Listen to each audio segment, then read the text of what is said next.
আজকে কিছু বলবো গিফট নিয়ে। গিফট বিষয়টা আসলে আমরা বিভিন্ন অনুষ্ঠান, বিভিন্ন জন্মদিন, বিভিন্ন পার্টি, বিয়ে শাদী, মানুষের শ্রাদ্ধ, অনেক অনুষ্ঠানে গিফট দিয়ে থাকি। গিফট দেওয়ার সময়ও মানুষ ভেদাভেদ করে। যেমন ধরেন, একটা ফ্যামিলিতে একই বাবা মার দুইটা যমজ বাচ্চা আছে, দুইটা ছেলে বড় হয়ে দুই কোম্পানিতে জব করে। একজন ভালো জব করে, অনেক মোটা অঙ্কের বেতন পায়।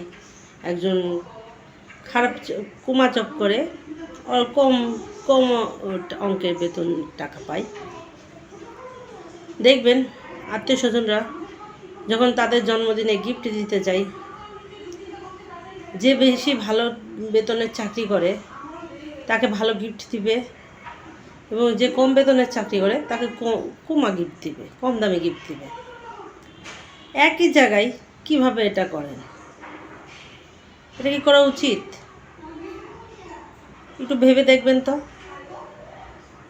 অনেক সময় যে দেখবেন যারা বড় লোক, আমাদের যারা আত্মীয় স্বজনরা আছে বড় লোকেরা সব সময় দেখবেন কুমা গিফট দেয়, খারাপ গিফট দেয়। যে ওই যে বললাম, দুইটা ছেলে, যে ছেলেটা বেশি বেতনের চাকরি করে তাকে সবসময় ভালো গিফট, দামি গিফট দিবে।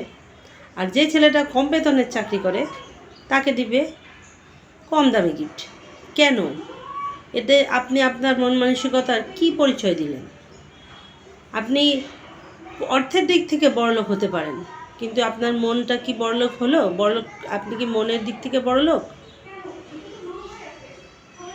আবার দেখবেন যখন বড়লোক আত্মীয় স্বজনদের কোনো অনুষ্ঠান হয়, তখন যেই ছেলেটি কম বেতনের চাকরি করে সেই ছেলেটি বেশি টাকা দিয়ে ধার দেনা করে হলেও ওই যে আত্মীয়টাকে, যে তাকে কোমা গিফট দিয়েছিল, তাকে কিন্তু সবসময় ভালো গিফট দেওয়ার চেষ্টা করে। সে সবসময় ভাবে যে আমি কোমা গিফট দিলে হয়তো সে পড়বে না, কি ইউজ করবে না।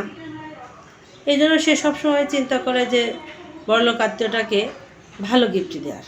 কিন্তু সেই বড়লোক আত্মীয়টাই কিন্তু তাকে এক সময় কমা গিফট দিয়েছিল, কম দামি গিফট দিয়েছিল। আর যে ছেলেটাকে বেশি বেতনে চাকরি করে দেখে তাকে ভালো গিফট দিয়েছিল, সেই দেখবেন যখন অন্যকে গিফট দিতে যাবে সব থেকে কম জিনিসটা খুঁজে নিয়ে এসে গিফট করবে। তাহলে আপনি এখানে বড়লোক মন মানসিকতাটা কার ভালো দেখলেন?